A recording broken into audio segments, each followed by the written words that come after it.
ready at all times, and maybe some additional phone calls to service members who might be activated, but no activations. We are embedded with our state agencies here at the Operations Center to just continue parallel planning in the event that we are needed to support. And I would make note, Mary, and to Minnesotans on this about the National Guard, they're there to protect you and protect your constitutional rights. These are our neighbors. They don't wear masks. They don't bust in from somewhere else. They're not here to cause hassles to you, or what we saw today, the tragedy. Having them at the ready to make sure, because when we see these types of things happen, and we saw it after the murder of George Floyd, there's folks that want to cause chaos. There's the disruptors in it. And while the vast majority of those protests were peaceful expressions of their First Amendment rights, there were those that destroyed property and put people at risk. The National Guard is there to make sure that peaceful protests are able to be done, and that those that want to do the destruction are stopped from doing that. Governor Walz, yes. I mean, what is your threshold for activating the National Guard? You're talking about large-scale demonstrations, but the demonstrations at these ICE raids have been increasing in tension to the point where we saw a woman shot and killed today. Yeah, and I think apparently by a federal agent, not by Minnesotans who were there to express their First Amendment rights. I think we've seen this to have folks ready. The gatherings that were down there today, I think this shocked everyone. People showed up as they should. There's people putting flowers down on a memorial. There's people expressing their anger. It's just as these situations develop, we decide when we need to move these people out. And I think the local reporters know well on this. Both unfortunately and for us, the upside of this is that we're very good and we've had practice at this. And I just want to, again, implore Minnesotans, I am not telling you not to express your anger or your frustrations or the outrage that we have. Look, this was totally predictable, as I said it yesterday, and it was totally avoidable. And I just want to remind you, too, that local law enforcement, we get no coordination. They don't tell us they're coming. They don't say why they're sending the largest deployment in American history to Minneapolis. They're not making us any safer. We don't have any of that coordination. They should be talking to us when we do these things. Let us know. We're going to be down here. This is going to happen.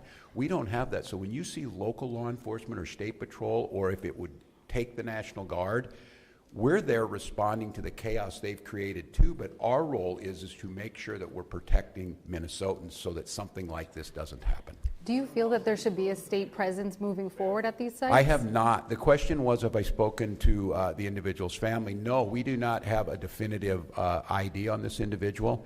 And I'm going to note to all of you, I think it's really important, and the professionals do this, and they train me to do this. This is an open investigation. You need to be very careful about it. I know that many of you, myself included, have seen a very difficult video to watch, one where there's a family member watched their family member be shot and killed in front of them. It's beyond me that apparently from the federal government, from the Homeland Security Director herself, has already determined who this person was, what their motive was, and they hadn't even been taken out of the vehicle. We're not living in a normal world. And so, no, I have not. And I want to be very careful because I know how painful this is. I know how painful it is right now. I'm saying person and all that. This is a human being. This very well is an individual's child, a parent, and we don't know that yet. So no, I have not, but once we do, we will. So yes. Have you done much in terms of, you mentioned adding to the State Patrol. Could you say more about how many State Patrol people are on the ground right now? And then also, okay, I'll just ask her. Colonel. So the governor was mentioning mobilizing more of the State Patrol. How many State Patrol people are on the ground in Minneapolis right now? And should there have been more State Patrol people on the ground a couple of weeks ago when ICE came? So the question was, how many State Patrol troopers have been deployed to the city of Minneapolis? Right now, we don't talk typical numbers because that is considered security information. We do have a specialized team that does deal with crowd control, and so they have been deployed. But again, they are from all over the state of Minnesota, so they will come in tiers to the state. And they had already been on the ground to some extent before today? No, Okay. it was in response to this event. Thank you. One more. Sorry, just to clarify the intention of deploying the National Guard, is there any chance I'm sorry, what was The it? National Guard, Minnesota National Guard ever be deployed against federal agents to protect Minnesotans, given the context of what happened earlier today? Well, I said this yesterday. We've never been at war with our federal government. I think in this case that the National Guard is their main mission. They have a dual mission. There's the federal mission when they're under Title 10 orders, and then they're under Title 32 orders. In this warning order, there's nothing officially been done yet. If I am to activate them as the Commander-in-Chief of the Minnesota National Guard, I will issue the executive order to the Minnesota National Guard, and then they will be put in state duty status. And as you've seen over the last few years, that could be flood prevention, that could be after a wind-blowing storm up in the north, up in Bemidji, or it could be COVID or George Floyd response. In this case, again, it doesn't necessarily change the mission. They're there to protect Minnesotans. They're there to serve Minnesotans. I think the thing that is so challenging in the moment we're in is we don't see a desire to work with us on public safety. We hear a demonization of our state. We see people coming in who don't know our community. And we see this massive display for the TVs that we're trying to understand how is this coordinated. And some of you watch the videos on there, total chaos. And look, I have very limited work in this is the training in the National Guard, but I've had a lot of training now to watch how our professionals operate.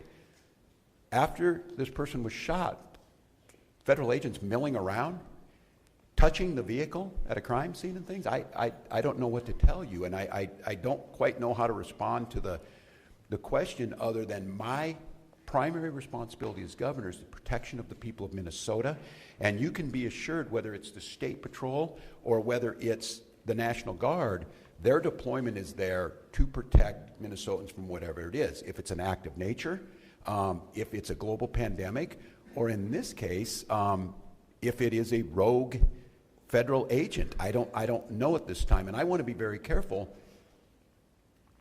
It's unprecedented that we have the federal government's already determined exactly what's happened here and the motives of an individual that we don't even know the name. They don't know the name, and that's very difficult. So, Go ahead. one more, Dana.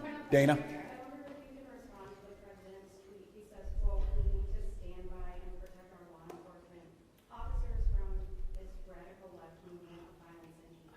Wondering what you think of that, if you're worried for law enforcement.